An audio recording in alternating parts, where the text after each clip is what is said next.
milk and or broth, salt and pepper to taste. End of story. Then if you want to vary it, we've got Using milk and broth, or can you just use broth alone? It's milk and or broth. So it can be broth alone. Could be also okay. a non-dairy milk. Non-dairy milk, yeah, okay, fine, thank you. Got a lot. It's easy to do. It does start with, as Fred says, a roux, and you can store it in the refrigerator for 3 days or freeze it for up to 6 months. That's conservative. Especially if you use non-dairy milk, you can probably stretch that a little bit. Depends on the freshness of all of your ingredients going in. And then you can use it in any recipe calling for a condensed cream of soup, or eat it as is just by adding something to thin it down, because you know the condensed soups are condensed. And you can add ingredients to suit your need. So let me stop my share and let's make this critter. Let's make this soup. And we're going to start over here, first of all, with me switching my camera. Should have turned on my, well, I'm going to turn on my stove here a minute and just let that heat up. And while I'm waiting for that to heat up, let's just talk for a moment about your favorite casserole or dish that required a cream of soup that you haven't made for a while, that you might make because of this recipe. Have any of those? Tuna noodle casserole. Tuna noodle casserole. Who doesn't love a good stuff? Oh my gosh, me too. Me too, Mary. What noodles would you use? I think I would just use cabbage. Oh, in place of the noodles, yeah. Or the palmini, or I haven't used shirataki, but I do have some. Hopefully you try that one of these days. Sounds good. Tuna noodle. What else? About shepherd's pie. Oh, do you put a cream of something soup in shepherd's pie? Yeah, I think it does. Calls for. Yeah, because basically a roux is a gravy by another name, by any other name. Yes. Also, it's like a bechamel sauce, right? Bechamel sauce is milk, butter, and flour. So, I mean, that's an add-on. So a roux is flour and fat, or starch like that and fat, and then adding make this dish that is spinach, tuna, a chopped up egg or two, and mushrooms, and you just stir it all together. It's a casserole. It's delicious, but I have to romp through different stores to find the lowest amount of sodium in a can of mushroom soup. So it's difficult. Yeah. So I welcome this recipe here. Yeah, here you go. Now, Ruby, it does have some all-purpose flour in it, but I think you could also use a whole grain flour if you wanted to experiment with that. And I know you're watching. And I've been doing my portions really well, so I know not to eat the whole casserole anymore. Right. You wouldn't eat all of it. Yeah, Detlef. One casserole that I like to make is a green bean casserole that most of us make for Thanksgiving. And in Germany, they do not sell condensed soups at all.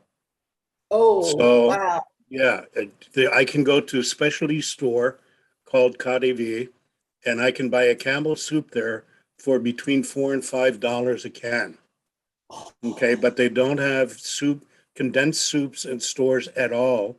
It's all in powdered form.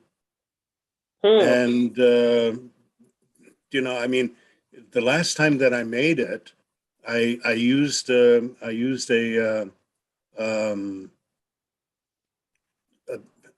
soup that I then made creamy by putting in creme fraiche. Yes, creme fraiche would make it a little thicker. Yeah, I mean that's the closest I could get to it. Oh my gosh. So I think, Detlef, that you've got yourself a little cottage business here, and barterable recipe maybe. People would go wild. You could give them some casserole recipes and your cream of whatever soup. So that's interesting. Oh, can you imagine paying $4 to $5 for for that Campbell's. It's probably a huge tariff on that to keep it out of Germany. Yeah, yeah. But, you know, you can't find Campbell's in the stores at all. So it's I guess it just isn't a common food here to have condensed soup. They probably figure, well, if we're going to condense it, let's condense it all the way down to powder. Well, Let's take all the moisture out. Be really interesting to know a little bit more about the history just of Campbell's soup and how, you know, it became such a behemoth, and why isn't it in Germany? It would be very interesting to explore that, whether there are political reasons for that. There's always something, some reason why things don't happen. With big companies like that, they can usually get themselves all over the place. McDonald's, name one. So what I'm doing here now is melting 3 tablespoons of salted butter. If you don't want salted, you don't have to have it, but I will tell you that a little bit of salt in this, I mean, you want it to have some flavor. So this is where I would splurge on some salt. So I've got the butter going there, and I'm going to do the roux now, which is to stir in equal amounts of flour. So I'm stirring in 3 tablespoons of flour. I'm going to whisk that.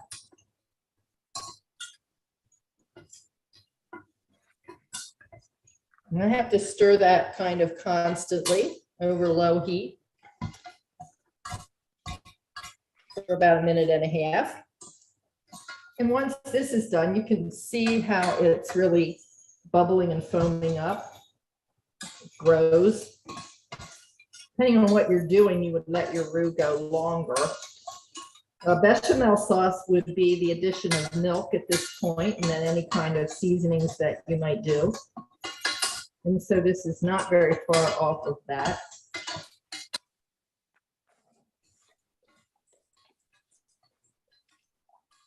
You can see, I think, my other ingredients here, not very many. I've got my milk. I've got my chicken broth, chicken stock. This is homemade chicken stock. So if you're making your own stock, you've got a use for it here. And then I've got a little bit of chicken because I'm going to add some of my canned chicken to that. And then some garlic and some additional salt and pepper. Again, you can flavor that any way you like. And you don't have to add the chicken. If you didn't add the chicken, you would just have a basic cream soup to which you could add anything. So for instance, you might then add some very tiny diced mushrooms so that you could emulate what you get in the cream of mushroom soup in Campbell's. If you just wanted tiny pieces, you could put about 1/4 cup of that in. You could use the canned mushrooms if you want, or saute the mushrooms. And you could also do the same with maybe 1/4 cup of celery, 1/4 cup of the chicken, or just make a cream soup with some fresh herbs in it. And that can be whatever is to your liking.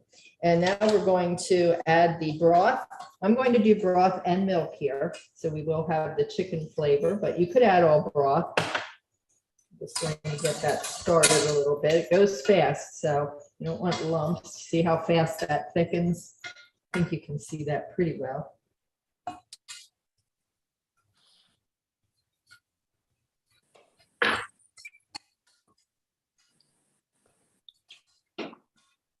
I'm going to add the milk into that.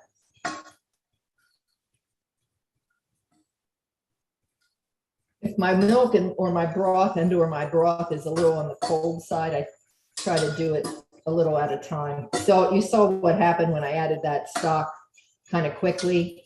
It got a little lumpy. I had to stir that out. So if you go a little more slowly, you don't have that. Do you remember how much broth and how much milk it is?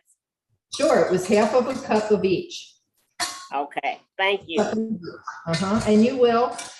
This is always my opportunity to say I'll send you the recipe after the class, so you'll have the recipe along with variations. I'm just going to stir. Sometimes your roux will get caught along the sides here, and you just want to bring that in. You don't get all of it. Bring it in and whisk it in.